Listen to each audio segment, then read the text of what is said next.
नमस्कार।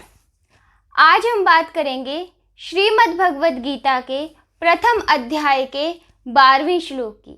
जैसा कि 11वें श्लोक में वर्णन किया था कि दुर्योधन पितामह भीष्म की रक्षा के लिए अपने सारे योद्धाओं को चेताता है।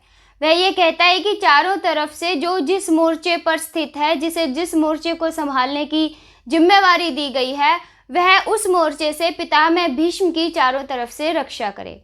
उसके इस उद्बोधन का पितामह भीष्म पर क्या प्रभाव पड़ता है, यह 12वें श्लोक में वर्णित है। तो 12वां श्लोक कहता है, तस्य संजनयन हर्षं कुरु वृद्ध पितामह सिंहनादं विंध्योचै शंखं दद्मौ प्रतापवान। अर्थात दुर्योधन का मन का यह भाव जानकर कि वह मन में थोड़ा उदास है, पितामह भीष्म ने उसके हृदय में प्रसन्नता उत्पन्न करने के लिए सिंह की गर्जना से जोर से शंख का उद्घोष किया। उन्होंने शंख का उद्घोष युद्ध प्रारंभ करने के उद्देश्य से नहीं किया था, क्योंकि दुर्योधन के भावों में यह झलक रहा था कि उसके मन में कहीं ना कहीं उदासी के भाव प्रकट हो रहे हैं। उन उदासी के भावों को दूर करने के लिए और उसके मन में प्रसन्नता जगाने के लिए पितामह भीष्म ने शंख का जोर से उद्घोष किया, क्योंकि पितामह भीष्म से दुर्योधन का नाता खून का था, रिश्ते का था। द्रोणाचार्य से उसका नाता शिक्षा का था। जहाँ नाता शिक्षा का होता है वहाँ पक्षपात नहीं हो सकता, परंतु जहाँ रिश्ता जुड़ जाता है वहाँ वात्सल्य भाव भी जुड़ जाता है। तो पितामह भीष्म ने वात्सल्य भाव के कारण ही दुर्योधन के मन में प्रसन्नता उत्पन्न करने के लिए सिंह की गर्जना से शंख का उद्घोष किया। जैसे जब सिंह गरजता है तो बड़े बड़े जानवर, चाहे वो हाथी ही क्यों ना हो, उनके मन में भी भय उत्पन्न हो जाता है।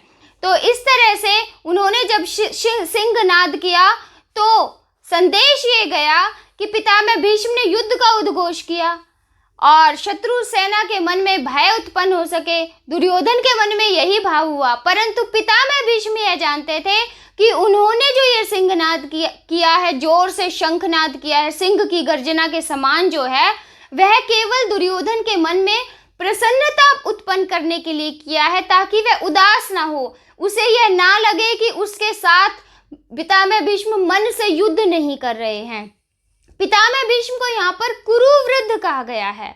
हालांकि सबसे कुरु जो वृद्ध थे, सबसे उम्र में जो बड़े थे, वो पितामह भीष्म के पिता शांतनु के छोटे भाई बालीक थे, परंतु पितामह भीष्म इकलौते ऐसे कुरुवंशज थे जो इनमें सबसे वृद्ध थे, जो सबसे अधिक ईश्वर को और सबसे अधिक धर्म को जानते थे, ईश्वर के सबसे अधिक समीप थे। इसीलिए उनके लिए कुरुवृद्ध का संबोधन किया गया है।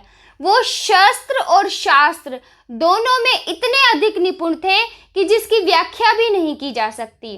जब वो अपने भाई के लिए, विचित्र वीर्य के लिए काशी राज के सभा में गए थे, जब उन्हें स्वयंवर में आमंत्रित नहीं किया गया था, तो वो जब वहाँ पहुँचे तो जितने समस्त क्षत्रिय वहाँ पर थे, उन सब ने एक साथ उनके साथ युद्ध करने की चेष्टा दिखाई और पितामह भीष्म ने सभी को एक साथ पराजित किया। वो इतने शस्त्र विद्या में निपुण थे और इतने अधिक वीर थे कि उन्होंने अपने ही गुरु परशुराम जी के समक्ष भी अपनी हार स्वीकार नहीं की और उनके साथ भी युद्ध किया। इस तरह उनका जो शस्त्र विद्या का प्रभाव था वो पृथ्वी के सभी क्षत्रियों पर बहुत गहरा था। वो उन्हें शस्त्र विद्या में इतना निपुण माना जाता था कि उनका मुकाबला कोई भी नहीं कर सकता। और जहाँ तक शास्त्रों की बात है, जब वो शरशय्या पे थे और अपना अंतिम समय के समीप जा रहे थे, तब स्वयं भगवान श्री कृष्ण ने युधिष्ठिर से ये कहा था कि राजनीति का और धर्मशास्त्र का बहुत बड़ा सूर्य अस्त होने को है धर्मराज, आप इनसे कुछ शिक्षा ग्रहण कीजिए। तो शास्त्र विद्या में भी उनका कोई मुकाबला नहीं था, सबसे बड़े ज्ञानी भी थे वो। तो इस तरह से उन्हें प्रसन्न करने के लिए जब दुर्योधन ने कहा कि सभी योद्धा इनका ध्यान रखें, इनकी रक्षा करें, तो दुर्योधन को प्रसन्न करने के लिए उन्होंने सिंह की गर्जना के समान जोर से शंख का नाद किया। यह कहता है गीता जी के प्रथम अध्याय का 12वां श्लोक।